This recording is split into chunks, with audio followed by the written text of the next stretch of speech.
नमस्कार व्यूअर्स, मैं हूं अमीश देवगन और आप देख रहे हैं देश का सबसे लोकप्रिय कार्यक्रम आर पार।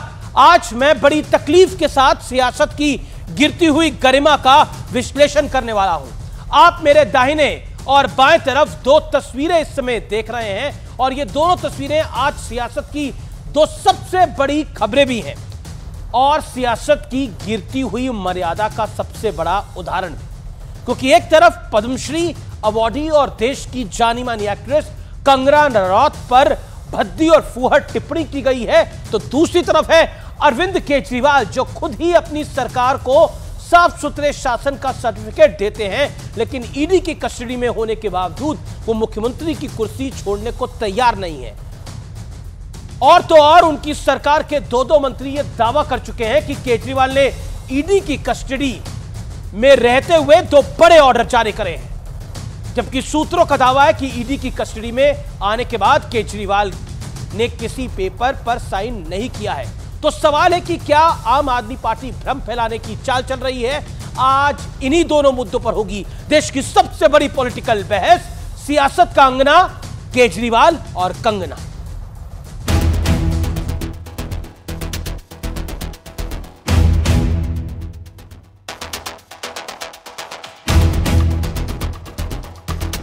सियासत की ये दो सबसे बड़ी तस्वीरें।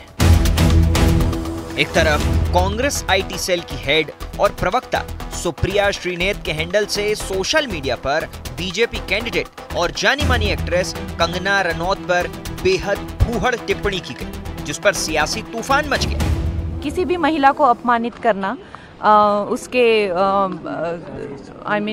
सेक्सुअलाइज करना, और खासकर सबसे ज्यादा जो मुझे दुख हुआ है वो जो मंडी जिसे छोटा काशी कहा जाता है, उसके बारे में इतनी भद्दी टिप्पणी, तो हम सब मंडी वासी जो हैं वो बहुत ही कष्ट हमें हुआ है इस चीज को लेकर। इस देश की महिलाएं इस बार कोई भी चीज बर्दाश्त नहीं करेंगी, उन्हें उनकी जगह जरूर दिखाएंगी। मेरे फेसबुक और इंस्टाग्राम अकाउंट का एक्सेस कई लोगों के पास है। उसमें से किसी एक व्यक्ति ने एक बेहद घृणित और आपत्तिजनक पोस्ट की। मुझे जैसे ही पता चला, मैंने सर्वप्रथम उस पोस्ट को डिलीट किया। मैं ये पूरी तरह से जानने में जुटी हूं कि जिन लोगों के पास एक्सेस था उनमें से किसने ये घृणित काम किया, लेकिन मैं यहां पे बिल्कुल बोलना चाहती हूं कि मैं किसी भी सूरत में सार्वजनिक जीवन में भद्दी भोंडी व्यक्तिगत टिप्पणियों के खिलाफ हूं। न मैंने ऐसा कभी किया है और न मैं कर सकती हूं। बीजेपी सवाल पूछ रही है कि महिला सम्मान पर ढोल पीटने वाले राहुल गांधी और प्रियंका वाड्रा इस मुद्दे पर चुप क्यों हैं?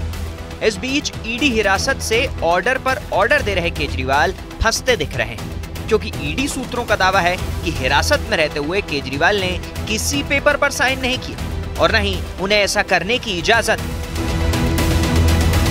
कोई सरकार नहीं चल रही। आम आदमी पार्टी का जैसे चरित्र फर्जी है, इनके आदेश भी फर्जी है। दिल्ली के मुख्यमंत्री अरविंद केजरीवाल जी ने ईडी की हिरासत से मुझे बतौर जल मंत्री डायरेक्शंस भेजी हैं, आदेश भेजा है।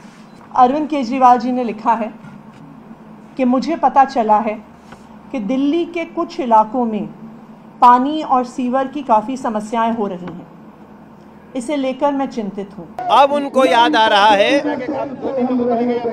कि हाँ, हम दिल्ली को पानी और सीवर नहीं दे पाए। और इस तरीके की सूचना मुख्यमंत्री जी को मिली है कि कई मोहल्ला क्लिनिकों के अंदर जो मुफ्त टेस्ट होते थे उसके अंदर समस्या आ रही है, तो उन्होंने मुझे आदेश दिया है।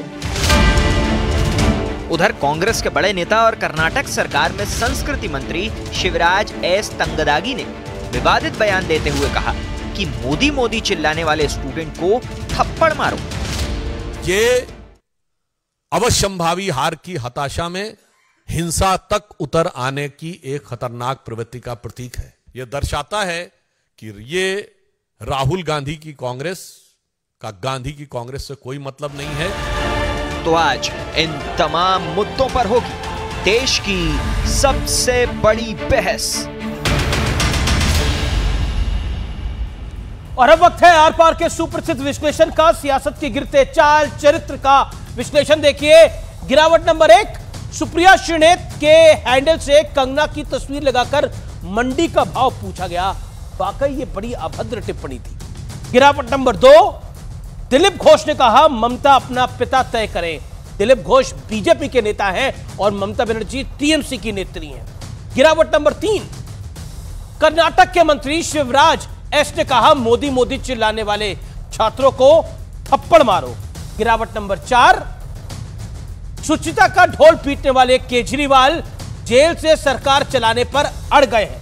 यानी एक तरफ आम आदमी पार्टी पहले कहती थी कि हम सुचिता की राजनीति करते हैं, लेकिन अब जेल से सरकार चलेगी। लालू यादव ने भी जेल में जाने से पहले इस्तीफा दे दिया था। हाल ही में हेमंत सोरेन ने भी जेल में जाने से पहले इस्तीफा दे दिया था। एक मुख्यमंत्री जेल से क्या सरकार चला सकता है, ये एक बड़ी बात है। हालांकि इसका कोई प्रावधान नहीं है भारतीय संविधान में, लेकिन कुछ चीजों का प्रावधान नहीं होता, लेकिन वो नैतिक आधार पर की जाती है। जैसे भारतीय संविधान में मां बाप के चरण को स्पष्ट करना, अपने बुजुर्गों का आदर करने का कोई प्रावधान नहीं है, लेकिन सम्मान और चरण स्पष्ट करे जाते हैं। बढ़ता हूं मैं आगे। गिरावट नंबर 5, उदयनिधि स्टालिन ने पीएम मोदी को 28 पैसे का पीएम कहा। ये सोचिए, ये वही व्यक्ति है जो सनातन को गाली दे रहा है, इंडिया अलायंस का पार्टनर है, कांग्रेस, समाजवादी पार्टी, आम आदमी पार्टी के साथ खड़ा हुआ है। बड़ा प्रश्न